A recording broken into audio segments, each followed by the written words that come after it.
papalapit po tayo sa taong 2030 na kung saan sinasabi po ng mga scientist na mas magiging malala na po ang sitwasyon ng ating mundo at maraming tao ang mamamatay dahil po sa climate change.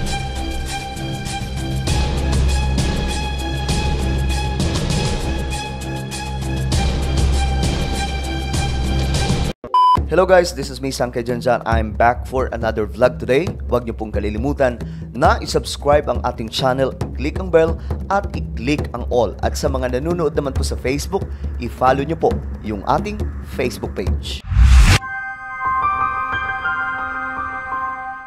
Maraming tao mga sangkay ang hindi alam ang katotohanan ito patungkol po sa kalagayan ng ating planeta. Ang ating planeta mga sangkay ay humaharap sa isang malaking problema pagdating po sa climate change o pagbabago ng klima. Kung mapapansin po natin kahit dito sa Pilipinas, rumagasa po ang isang malakas na bagyo na hindi po natin inaasahan. Marami po ang nagrereklamo na wala daw po mga flood control system ang ating bansa o mga proyektong ito na daluyan ng mga tubig baha kung kaya't ganong klase ang nangyari sa Pilipinas. Binaha ng husto at marami po ang naapektuhan, lalong-lalo na sa Metro Manila. Pero alam nyo ba mga sangkay, na hindi po talaga yan ang pinaka-main reason? Dahil kahit ano pang higantic mga flood control system ang gawin natin, hindi pa rin po talaga natin mapipigilan ang pagragasa nitong sinasabing climate change. Dalawang problema ang kinakaharap ngayon ng ating planeta. Ang number one mga sangkay ay ang banta ng tinatawag na World War III na magiging isang nuclear all-out war ito. Kung sakali, yan po ang pinangangambahan at kinakatakutan ng maraming eksperto kung sakaling magaganap. Dahil kapag nangyari ito mga sangkay, bilyong-bilyong tao ang mawawala sa ating planeta dahil po sa sandamakmak ng mga nuclear na hawak ngayon ng mga superpower na bansa. Subalit mga sangkay, maliban po sa number one problem, dito tayo mga sangkay sa pangalawang problema na halos hindi po nagkakalayo sa tinatawag na nuclear war. Ito ay ang climate change. Dahil po sa patuloy na pagtaas ng temperatura ng ating mundo, umiinit ang ating planeta at sa patuloy na pag-init ng ating panahon, marami po ang nagiging epekto nito sa ating mundo. Sana po dyan ay ang pagkalikha ng mga dambuhalang mga bagyo sa iba't ibang panig ng ating mundo na kahit ang Pilipinas mga sangkay ay hindi po nakakaligtas. Kung papansinin po natin ang mga balitaan ngayon mga sangkay, makikita po natin na maraming mga lugar sa ating mundo ang naaapektuhan ngayon ng mga matitinding mga pagbaha dulot po ng mga malalakas na pag-ulan. Isa sa halimbawa mga sangkay ng climate change ay ang nangyari doon sa Middle East, sa Dubai at ang Saudi Arabia. Sinong mag-aakala mga sangkay na ang mga lugar na ito na hindi naman talaga inuulan ng ganon at minsanan lamang pong pumatak ang ulan ay raragasa mga sangkay ang dambuhalang pagbaha dulot po ng isang dambuhalang pag-ulan. Ang mga sasakyan ay naglitawan, ang mga gusali ay napuno ng tubig, ang mga syudad, mga sangkay, nagmistulang mga dagat. Akala po natin sa Pilipinas lamang po nangyayari ang mga ganyang klaseng mga pagbaha.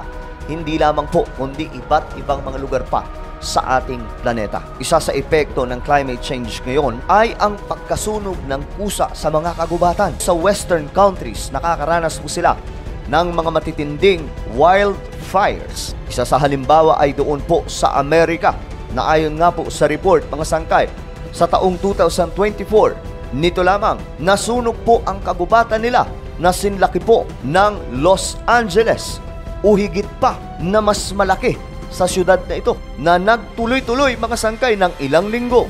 Umabot pa ng isang buwan mahigit, hindi lamang sa Amerika, maging sa Europe, dito sa Asia at iba't iba pa pong kontinente. Isa lamang po yan mga sangkay sa mga halimbawa ngayon na epekto nitong climate change. Ayon po sa report mga sangkay, to limit global warming to 1.5 degrees Celsius above pre-industrial levels, emissions must already be decreasing and need to be cut by almost half by 2030. At tandaan po natin mga sangkay, ilang taon na lamang po ay papasok na po tayo sa taong 2030. Papalapit po tayo ng papalapit sa deadline nitong mga scientists. So kung hindi po natin umano mapapababa mga sangkay ng husto itong natatamong init ng panahon ngayon. Magiging delikado ang lahat. Na ayon nga po sa report, mga sangkay, nito mga scientists, between 2030 and 2050, ang climate change ay inaasahan daw po na magkukos ng malaking damage sa ating planeta. Mas delikado ng mga pagbaha, pagkatuyo ng mga ilog, pagtaas po ng tubig sa karagatan, pagkatunaw ng mga yelo, pagkasunog ng kusa sa mga kagubatan, pagtama ng mga higanteng mga bagyo. Yan na po ang magiging new normal sa taong 2030 kung hindi po natin mapapababa ang temperatura sa panahon po natin ngayon.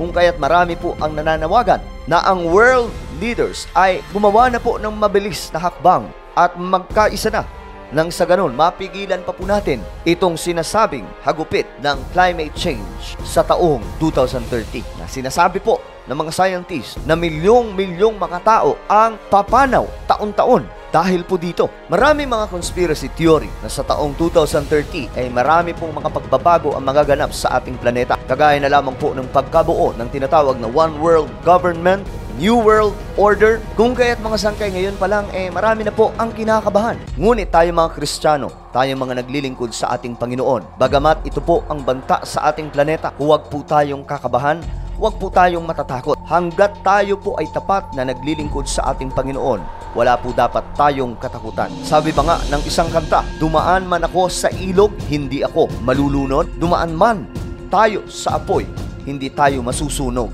sapagkat kasama po natin ang ating Panginoong Diyos.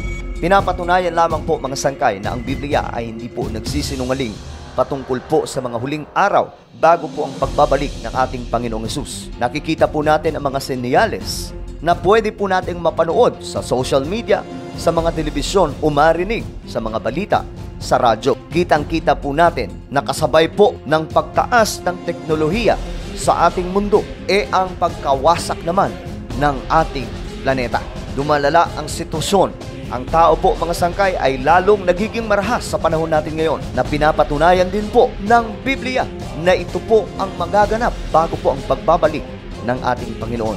Kaya tayo mga sangkay, mas lalo po natin pagtibayin ang ating paglilingkod at pananampalataya sa ating Panginoon hanggang sa kanyang pagbabalik.